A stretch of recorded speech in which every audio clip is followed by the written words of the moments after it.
Good morning. Welcome to the channel. Today, I want to discuss what are the big mistakes you can avoid when retiring. I'm talking to the future you, obviously, maybe 20, 30 years from now.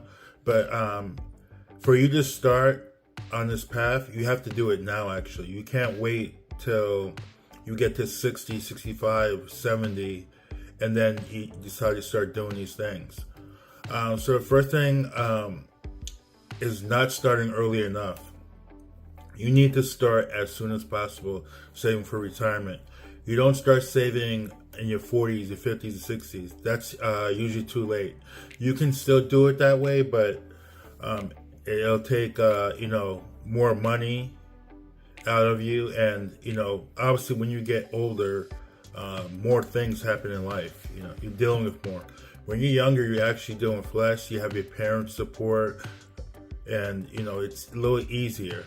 But as you get older, it becomes tougher, and it's not easy to do. Also, underestimating the health care costs. Healthcare goes up all the time. For you to think that it's going to stay the same from when you're 20, 30, 40 to when you're 60, it's ridiculous, because it will definitely go up. I don't know how much, but it does rise from time to time. And obviously, if you don't have money saved up, or any type of benefits, you're gonna get screwed. Because as you get older, you do get sick. When you're younger, you're usually your best self in your prime, and you can handle mostly anything. But when you start getting older, everything starts happening. That's when you back pains, leg pain. When you start eating, you start gaining more weight, and so you're actually starting to go in reverse. So as you get older, you're actually going to need more healthcare. There are a few who, when they reach their older ages, they're still in their prime, but that's far of the few and many. Don't think you're gonna go through life without any serious complications. Also, another issue is people rely on Social Security. As you hear the government, they keep on changing their minds on Social Security, whether it's gonna be the 70, 72, 75, whether it's gonna run out, and you just don't know. And obviously, I'm banking on that I'll have Social Security when I do retire, but it's not guaranteed. And that's the thing. If I'm just waiting on this and then it doesn't happen, then what do I do next? So you do have to have a backup plan in place. Also, a lot of people overspend when they're younger. You don't think about your future self; you just think about your younger self. So just see it this way: you're being selfish, because you're actually taking away your younger years. You're doing stuff that's taken away from your older years. So stop being selfish and think about both. Think about you now and think about you 30 years from now. And you have to keep that in the back of your mind.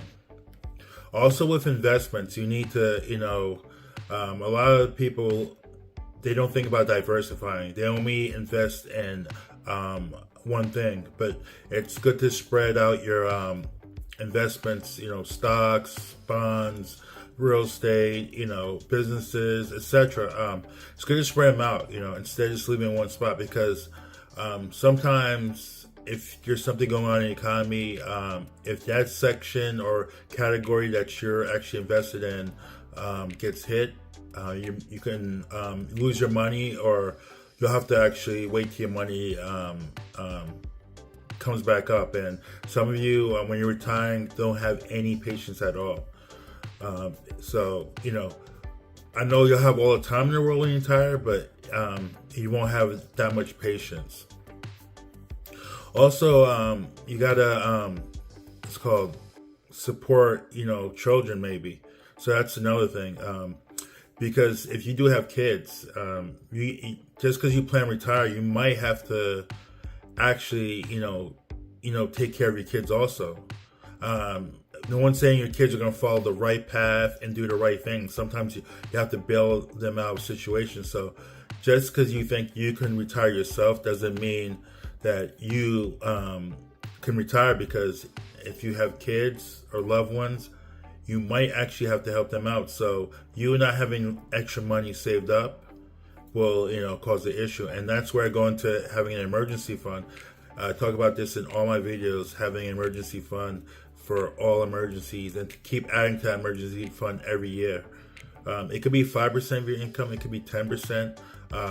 You decide what goes in your emergency fund, but you got to keep adding to it. I mean, obviously you'll dip in for emergencies, but you want to keep at it every month or every week, just adding a certain percentage of your income. Just allocate to emergency fund, just for any, anything that could happen. Also, when some people retiring, they fall for investment scams. Just because they don't have enough money saved up, so any get rich quick idea is more suitable for them, and they'll jump on anything. And sometimes there are a lot of scams for older people out there, even for younger people, older people especially, because if you're trying to retire, you're going to do whatever you can to make that happen. And you're looking for any type of way to get ahead. And sometimes there's some schemes that maybe you can make all this money and you don't have to, work all your life and be stuck, working, and then you can retire a little younger. But there's so many investment scams. Also, you gotta not undervalue your cost of living. With inflation, obviously things are going up, but what do you think is going to happen over time? Things will go up in price. It's not going to go down. So that's why you call inflation, because you might be making the same amount of money, but the cost of goods goes up. You might not. Some people just don't see inflation because they don't feel it, because they don't see $1 or $2 they're paying for everything. But for certain people, they can see that your dollar is losing value every time you're trying to purchase something. Same thing with used cars. Imagine you saw the used cars went up in price. So for you to, you could have got a cheap used car before COVID. Now it's like you're paying almost as much as a new car, and which is ridiculous. But people gotta drive, so they're gonna unfortunately do whatever it takes and buy the car and overpay for it. So like I said, nothing stays the same. Things change, so you have to get used to the times. Also, a lot of people they withdraw too much from their retirement accounts. So when you do retire, you do only need to take out what you need, not for what you want. You don't have the benefit of buying anything you really want now. When you're retired, it's all about supporting yourself and living below your means. It's not, you can't buy a pair of Jordans or nice fancy watch, nice bag. No, it's now you're basically you're at the age where you're trying to just live a comfortable life, be around good friends, eat good food, and not have to worry about expenses. So you just don't want to take out overly too much, and then this creates a problem later, and then you have no money, and then you have to work. The goal of retiring is not to work again. You want your time back. You put maybe 30, 40, 50 years of work in, and now you want to just enjoy your life, and you don't want to sit there and be working on a register 20, 30 hours a week when you don't have to. Also, another issue, a mistake, is some people decide to retire too early.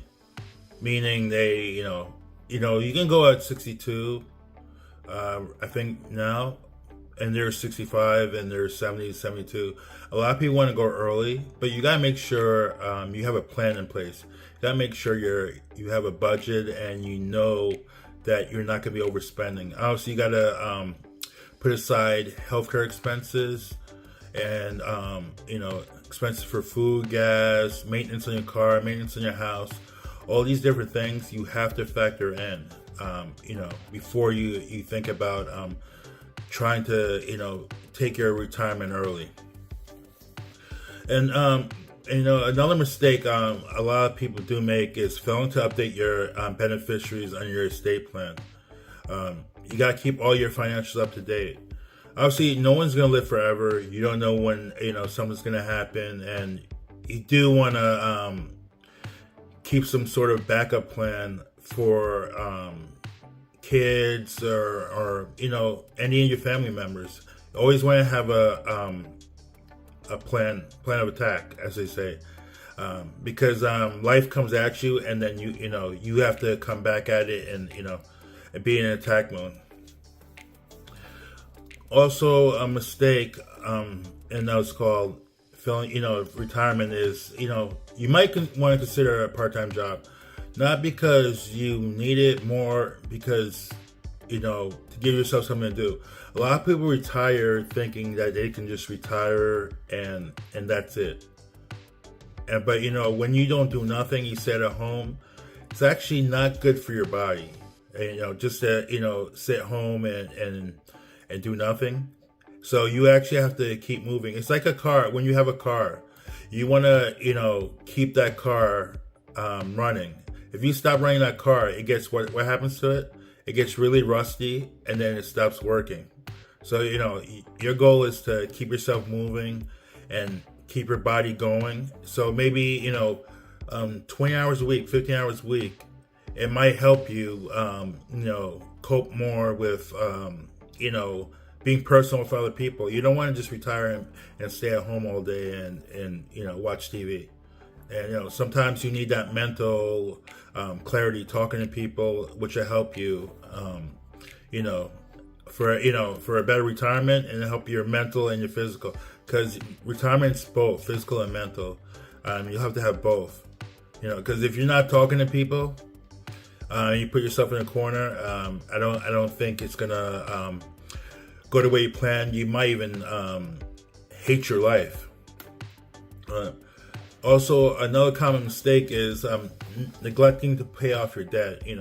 You want to minimize all your financial obligations. Obviously, when you're going to retire and say it's 2 years, 5 years, 10 years, you want to start reducing that debt and getting rid of it. You don't want it to stick around. Sticking around is not gonna help. I mean, because you're gonna just have something that's stressing you out, and you just want to as soon as possible, keep your debt at a minimum. You can also, people feel to seek professional help. It's good to always ask someone for advice. Why not? Advice is great, and go to a professional. You can go to probably an accountant, and they can, just give you some steps on how you can manage your retirement, or should you retire at this time. But professional advice is a great thing to do. This way, and you don't have to try to think of this all yourself and plan it, because it's a lot of planning, and you got to figure out your lifestyle, but sometimes it helps to have someone that's experienced with that. And last, but not least, I really want to say, failing to enjoy your retirement. You work so hard all your life. Now it's time to enjoy it. You're not going to just live in a bubble and, only eat ramen noodles and soup. You made it this far. You got to your retirement. Now it's time to enjoy it. And, a lot of people, some enjoy it and some are just they want to go back to work, or they're not happy. And you didn't work all this time just to, get that far and, not be happy. So basically, I just outlined a few things where you can avoid mistakes before you retire, or when you're about to retire. Hopefully you got some insight on this. I know I'm talking to the future you, but it's hard for you, the now you, to listen to the future. because everyone likes to live in the present, but I'm thinking 5, 10, 15 years ahead. I'm not thinking about now. I'm not thinking about Halloween, Christmas. We get distracted with these little things in our life, but you got to think about the big things. One day will not change your life. One day will not make the biggest change in your life. But but a couple of days can make a difference in your future. Hopefully you get insight from this, and hopefully this helps you to change your life. Because I'm talking to you now, and I want you to start focusing, and let's make it happen. Because I want to retire young also, and hopefully we all make it for this journey, and we can all retire, and this will make for a good story for everyone. Because motivation doesn't only come from yourself; it comes from watching others do it. And then you seeing what someone else did, and you trying to, say, I can do the same thing. I can do what they did. I'm in a better position. I should be able to do what they did. So you guys can do it. You girls can do it. Everyone can do it. Let's make it happen. Let's start it now, 2023, and then let's make 2024 one of the biggest years on this planet. Thank you again. God bless. Take care. See you in the next one. Bye.